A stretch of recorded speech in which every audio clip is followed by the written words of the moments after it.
2019 showed a significant spike in cash-in-transit heists, forcing companies to review their security measures. On the show this morning, we're speaking to the South African National Police Commissioner, Khehla Sithole, to find out how the force is strengthening its hand against CIT heists. Very good morning to you. Lots to get through this morning, but let's start off with heists. What's going wrong there? Okay, thank you very much. Yeah, firstly, the heist criminals, we're speaking about experience and more strategic criminals looking for money. So they change their modus operandi from time to time. And as we strengthen policing, they also try to do, that is their research. So what happened before? We came up with stabilization intervention because we mobilized the modus operandi analysts to get the modus operandi, and we started destroying the modus operandi and we started intercepting them.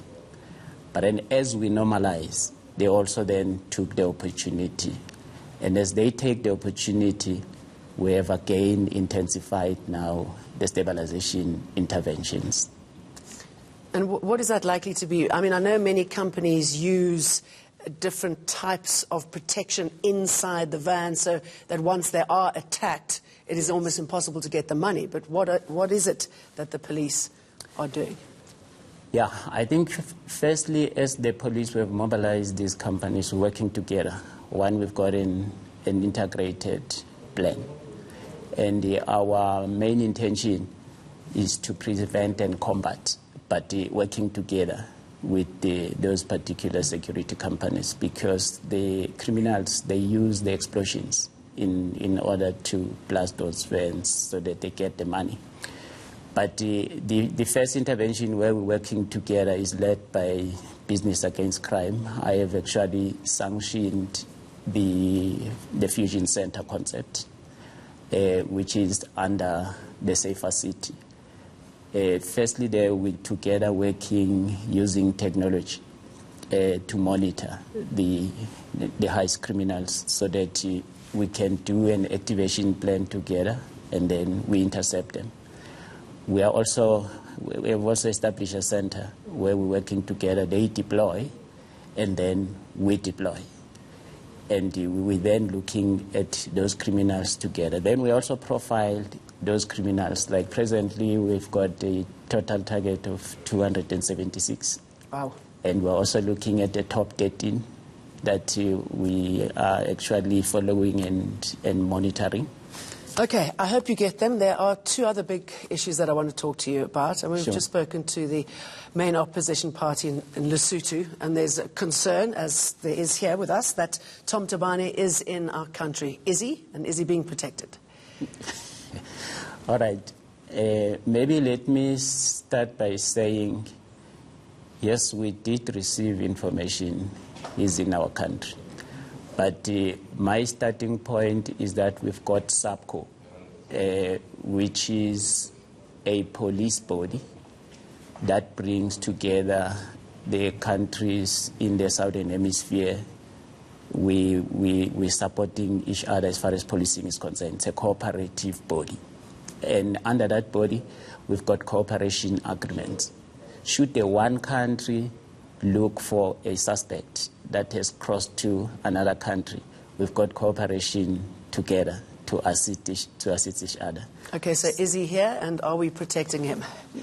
Well, since we heard he's here, we have put our intelligence together, and should we confirm everything, we're going to inform Lesotho he's here, and we'll put processes together to assist Lesotho. I mean, what is our right? I mean, if he's a fugitive from justice, which is what the opposition party says, I mean, are we going to be giving him political asylum? And is that the right thing to do, considering what he's been accused of? The police will only deal with the law part. The political asylum and other processes, we don't get involved. If we get a report from the Lesotho police that there's a suspect they are looking for in South Africa, we look at the suspect purely from a law perspective and will assist Lesotho to get the suspect.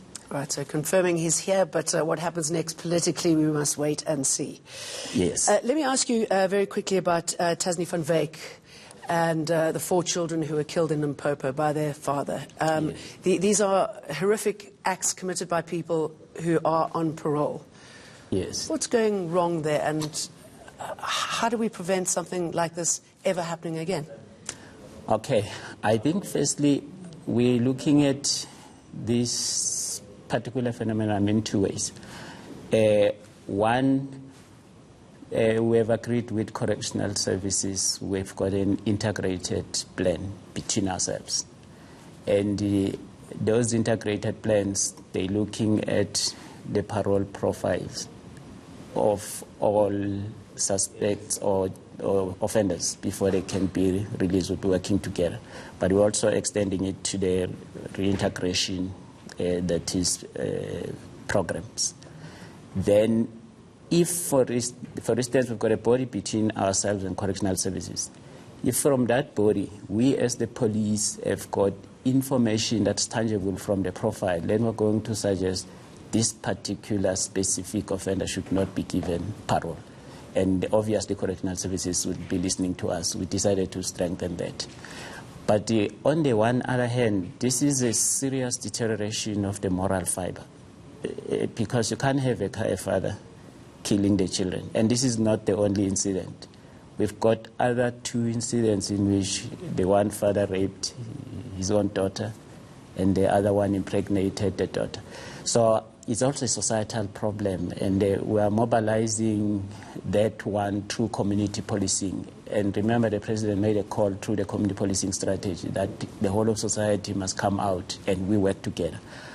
This one is a societal problem that we also need to work on. We will deal decisively with the criminals, but also would like the societal problems to be resolved. And as a contribution from the police, we've designed the moral fiber investment strategy, and we've drawn it to community policing so that we can work together. Okay. Khehla Sithole, very good to talk to you. Thank you.